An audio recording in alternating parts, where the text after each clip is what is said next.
Well, there's been a whole disintermediation of the media business. You used to have power and distribution held by very powerful companies, whether it's News Corp or Time Warner, any of the companies that if you wanted audience, you had to go and pay. Now with the opening up of the web and the opening up of the social web, so meaning Twitter, Facebook, you can build a presence, you can just do it without paying anyone. You have the ability to go direct to the consumer as a brand advertiser. So you now, instead of just being someone who rents eyeballs, can actually build a very large owned media network, a media network that you can activate over time. And frankly, Facebook pays for delivery and hosting and a lot of the stuff that you used to do in the past, build a website and try to get people there.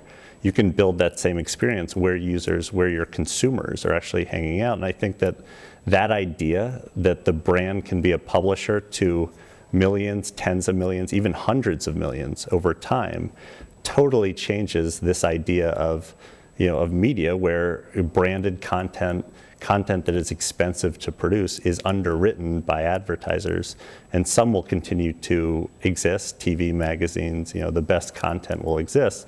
But I think you're going to see a lot of content providers who rely on ad impressions not be around in 5-10 years.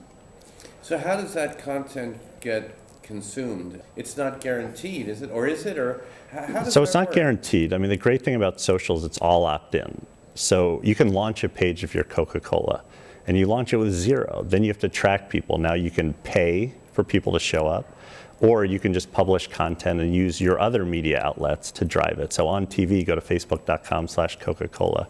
Emails that go out, your websites, you're promoting it. And the big difference is when someone visits a website, it's kind of on an island. Maybe they sign up for a newsletter, but less than 1% of all visitors to a website will sign up for a newsletter. In Facebook, you can do stuff like, hey, become a fan of our page, like our page, and get access to this concert that's being live streamed here on the page. And I think the reason why companies like Coca-Cola and P&G and Unilever have gone from 0 to 15 million plus connections, fans, likes, followers, whatever you want to call it them, is because they've programmed it with content. They have content that people actually show up, they raise their hand, I want this. Now some of it is paid. So Facebook makes a lot of money selling ads, and they're very effective when done correctly. But a lot of it is that viral growth, people sharing content. You like a page and all your friends see it. It's that social discovery that just doesn't happen on a website when you're by yourself without your friends there.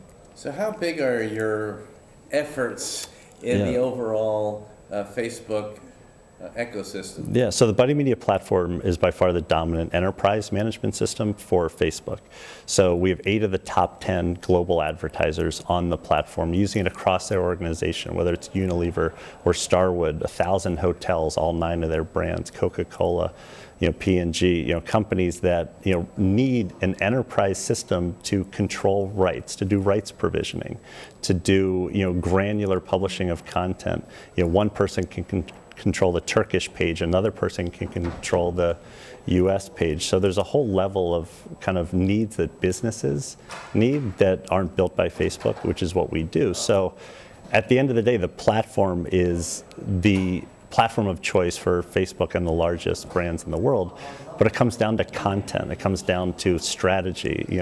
Our tools are just tools. It comes down to what flows through it and what the idea is, and that's what makes it work. We just make it easy, cheap, fast, effective to do it. You would never launch a blog and build blog software. You'd be crazy if I'm going to launch a blog instead of using this free site, WordPress or Typepad. I'm going to build a whole system to control content. That's what was happening on Facebook. Companies not focusing on content and the conversation, but building technology to power it. And we've said, don't worry about the technology. That's the easy part. We have it. Video content is the content people care about. So a 30-second, well-done spot or piece of entertainment or interview with an artist or a concert that has been live streamed and recorded, that's content that people not only want to see, but they'll share. And so the video is the number one content that's flowing through our platform right now. So if you have a YouTube channel, we can automatically hook it up to Facebook. So when you publish to YouTube, it's actually going out on Facebook. If you're doing your ads, instead of just running them on TV, you're running them on Facebook. Budweiser, before the Super Bowl last year, they said, here are the 3 ads we're thinking about running. Look at them become a fan first, look at them, tell us which one you think we should run. So they crowdsource their Super Bowl ad through their Facebook page.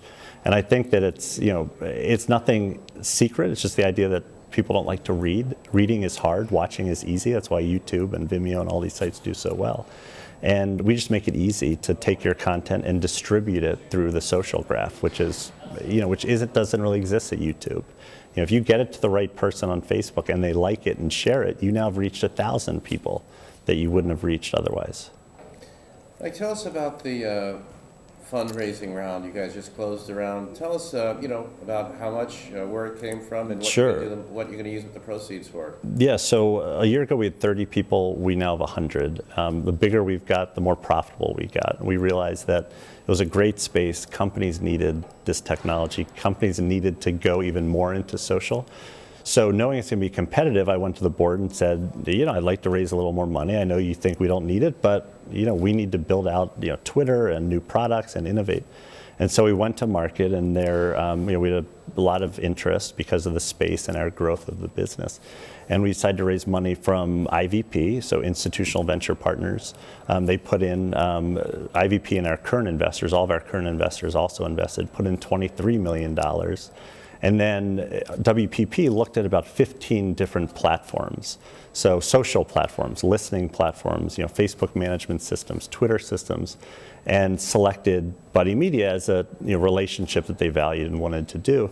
And as part of that deal, they also expressed interest in investing. So WPP followed on to our $23 million round, did a $5 million addition. So we raised $28 million, which was announced a few weeks ago. And really, we're using that to grow the business. So we have a model that it's cost-effective software. We have hundreds of clients using it, but there should be thousands. So I need more programmers, more salespeople, more product development people. And the only thing money buys you is just faster growth. So rather than staying profitable at 100 people, we're going to 300 people. We're opening offices around the world. We're kind of going to where our clients are. Unlike any other website, Facebook as a movement is global. 500 million people, or 600 million probably now. Half of them log in every day, and only a quarter of them live in the US. So we didn't have an option to say, let's start in the US and then slowly go global. If we don't go global, our brands can't succeed. Coca-Cola sells their product in every country that they're allowed to in the world. So we need to be in every country, every language. Not that we're going to have offices there, but the scope of what we're doing is pretty significant. So, we're excited to have the resources that we need to grow the business. It's my fourth business with my wife, Cass, and we've decided to really go for it, to create as big of a business as we can, rather than either staying flat or selling the business, which we could have done.